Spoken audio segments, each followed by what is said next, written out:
Okay, this is our customer validation presentation for at-home ski waxing setup. So we'll go through that.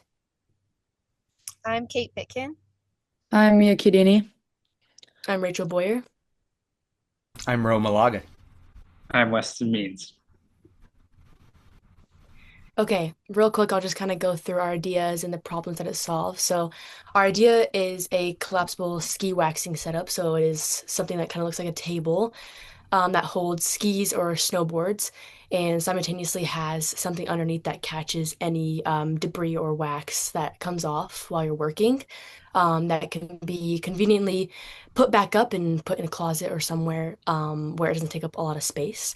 Our target audience would be ski or snowboarders, obviously, and more specifically, young students or people that don't want to spend so much on getting their skis waxed and also maybe live in places that don't have as much storage space.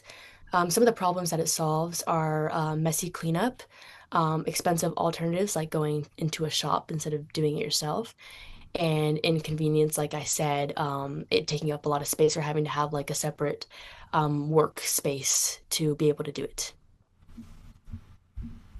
So, I'm going to talk about our end user profile, which is basically just the ideal consumer that we think would be best suited to our product.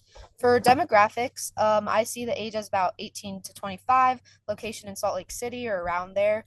Um, Probably a student at the University of Utah, limited disposable income because of part-time work, shared housing with limited space. And then for psychographics, I would say an identity tied to a skier and outdoorsy lifestyle, values independence and DIY and learning new skills, values practical performance, and is sensitive to price but willing to pay for gear that saves money long term. For proxy products used, I would say a tune and wax service at local ski shops and quick wax products and clothing iron. This is what we're trying to replace. And then watering holes are where these people would get their information or be influenced would be Instagram and TikTok ski content and ski club meetings and outdoor recreation clubs on campus. Yeah, and then some hypotheses we wanted to prove or disprove are whether college students are cost conscious or not, skiers having a reliable way to already wax their skis, um, that young skiers would rather do their own waxing themselves rather than do it professionally, whether college students don't have enough space to store a bulky product, skiers being willing to spend money rather than whatever solution they currently have, and that are actually searching for a better option for their ski waxing setup. Let's take a look at our interview plan. Our end user profile is consistently a working hypothesis, and we plan to validate this through our different interviews.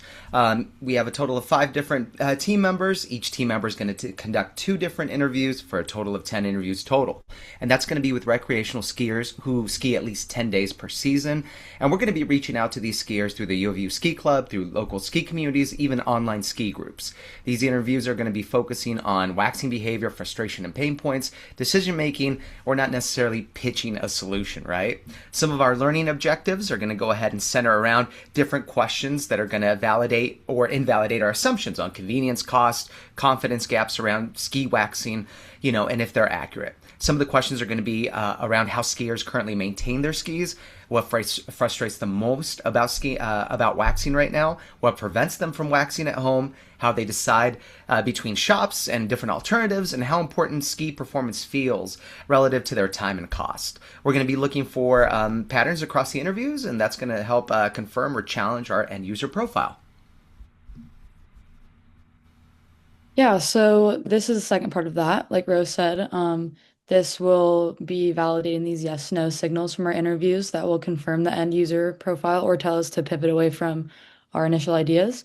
So yeah, we're confident if 65 to 70% of college skiers we talk to rank messy wax cleanup, expensive shop tuning, or no space in their apartments as a top 2 to 3 frustration for keeping their gear ready. If over half say they're currently stuck using a clothing iron or cheap rub-on wax, and they're super annoyed with how messy and ineffective those products are.